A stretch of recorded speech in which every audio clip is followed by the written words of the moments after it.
Taliwa sa kainit, kamino sa tubig, ug sa pangidaron, padayon sa pagdaro ug pag-atiman sa ilang mga pananom ang managtiayon nga sila Kathleen ug Joseph Gabonada. Nakaila sa MyTV Cebu News Team si Kathleen Gabonada sa gipahigayong Presidential Cash Assistance Distribution sa bukid sa Barangay Taptap, Dakbayan sa Sugbo. Dinusa siya sa mga nagpunsisok ug milinya aron makadawat sa 2,325 pesos nga ayuda. Human sa pagdawat ni Kathleen sa maong ayuda, giubanan namo siya sa ilang kaumahan. Diin among nakailang iyang kapikas nga si Joseph Gabonada.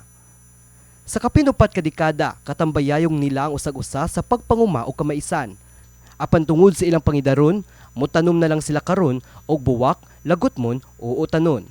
Mipadayag si Kathleen nga ang hagit sa natural nga kalamidad ang usa sa ilang gisagubang karon, sama sa posibleng pag-igo sa El Nino phenomenon, nga nagpamino sa ilang katubigan og daling makauga sa yuta.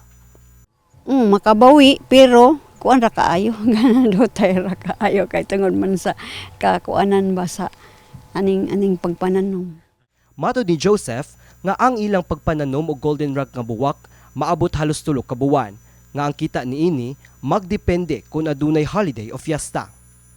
Ang kuan sa pag-uma, kaming mga ingon ngidaron disod gyud tinuod karon nga panahon na kay labi na mga tiguang nami ang among palabi karon kanang mo ginagmay o niya bagan sa senior citizen abot sa senior citizen nga masubraan gid mo na labing kuan mo.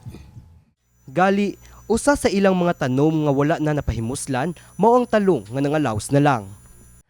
Ang hagit sa kakuwang sa tubig hinungdan sa grabihan nga kainit nga giatubang sa mag-asawang Gabonada mausab ang nasinati sa pipila ka mga mag-uuma sa nasud. Among namatikdan ang madanihon nga panagway sa mga buwak nga pananom sa kasikbit nga kaumahan sa Gabonada. Matud sa 37 nga mag-uuma nga si Annalyn Yote, puli-pulihan niya sa pagpamubo ang matag plot kung adunay tubig nga nagikan sa ilang gamayng tubod nga kinaut. Tungod sa kaminos ni ini. Aesthetic kun tan-awon ang chrysanthemum nga linyada nga pananom ni Annalyn.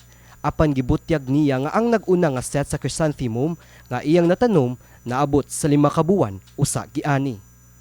Gali ang maong buwak karon gitanom ni adtong Pebrero og planong anihong karong Mayo. Ang ako na nang gipangandoy sir kung inana makakuha-kuha daghan nya mo arang-arang ang presyo inana sir makapangandam palit og bugas para makasurvive sa ting init kay kung di niya mi katanom sir kay wala tubig ikabubo wala mi kaon. Matod ni Annalyn, ang pagpananom swerte-swerte lang. Bisan pa man in full bloom kining mga chrysanthemum, ang ubang mga tanom nga kadungan ni ini nangalaos ug wala na napahimuslan. Karong adlaw, miabot sa 40 degrees Celsius ang heat index sa Sugbo. Maong ang managtiayon nga Gabonada ug si Annalyn mas nabalaka kung kini magpadayon o kung muuga ang mga tinubdan sa tubig. Kini si Mark Ermas, alang sa MyTV Cebu.